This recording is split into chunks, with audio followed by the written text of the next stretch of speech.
This video is going to go over the mixed energy case with EZFluence and some of the more advanced features.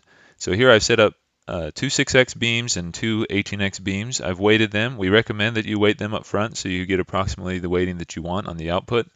Though EZFluence makes it very easy to tweak the weighting so that you can try and see if it works better with more of one energy than another. And we've set up our blocks. You don't have to have blocks, but you can, and EZFluence will preserve those. We're ready to run EZFluence, so here's EZFluence running it through the scripts through my hotkey. So the first thing we're going to be presented is which beams do you want to modulate, meaning which beams do you want to generate either the electron compensator or field and field for. Now this is a topic I think that's worth discussing because what you can do, and a lot of clinics do, is they modulate the 6x and leave the high energy open beam.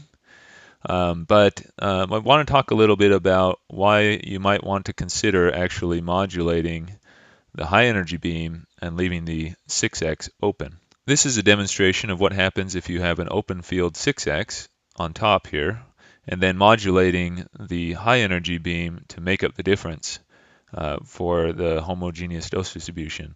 The open field 6x obviously is too hot in the front of the breast and too cold in the back of the breast. And then the modulated high energy beams, you can see, delivers much less dose in the front of the breast than it does in the back of the breast. And so what you end up with is, we think, the best compromise between high and low energies, because you end up with a lot more low energy in the front of the breast, where the low energy has no problem getting the coverage that you're looking for. And that, of course, means you're maximizing the skin dose, because low energy, maximizes the skin dose. And then in the near the chest wall, the back of the breast, you have much more high energy intensity in order to get the coverage that you want back there. So that's something that I wanted to share as something to consider as a possible dosimetric point of view as far as what to decide to do in terms of which beam do you modulate. So from our perspective, it makes a lot of sense to leave the 6x open or the low energy open, and then to modulate the high energy. So that's what we've chosen to do. We're going to hit OK. Again, it takes about 15 to 30 seconds to run EZFluence.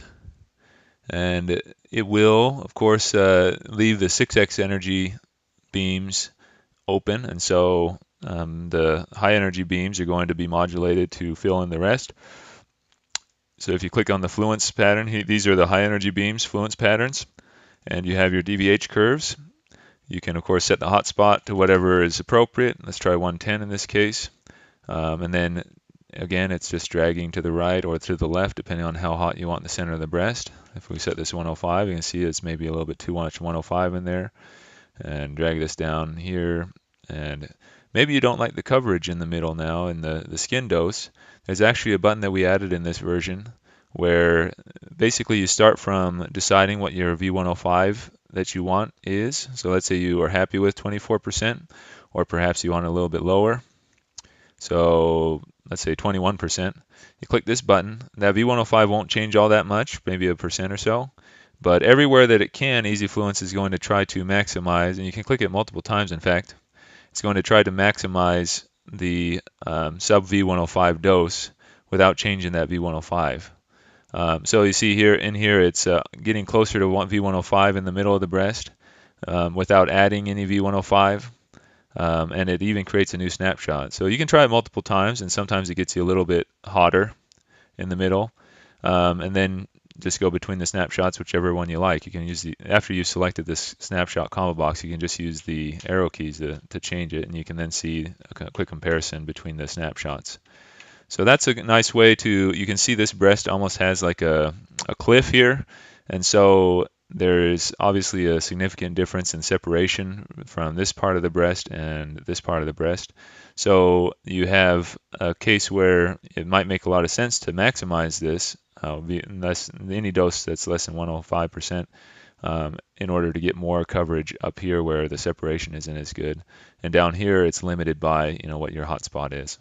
So if you want to change your weighting, say you want more 6x and less 18x, you can just drag those slider bar here, and it'll redo the optimization. Of course, all the snapshots that we had before are still there. You can see the skin dose went up a little bit because we were using 6x more. 6x is obviously better with skin dose. You could go back to these other curves. You can do your maximum, maximize V105, change your renormalization, whatever you want to do. Say you want to see what happens if you do a lot more 18x. It's as easy as that to add more 18x. That kind of thing to do manually would have been a lot of work, a lot of extra time. So these are all the curves that you can produce with a lot more 18x. Obviously, the skin dose is significantly worse. Even if you maximize the less than 105 dose, your skin dose has suffered significantly. So very easy to compare, obviously, between these. This was the one that right after we renormalized, or right after we changed the weightings. This is the one previous to that where there's more 6x, and this is the one where there was less 6x and we had maximized the V105 dose. So anyway, you can see how you can basically jump between the different scenarios and compare them quickly, which is something that hitherto has been not possible unless you had several days of work on it. So of course you can generate a field and field. Since we're only modulating the 18x, it's only going to produce apertures for the 18x in this case. If you did modulate all the beams, then it would produce apertures for all the beams. And this is the result of, well, I guess we produced it on the one where it was maximizing 18x.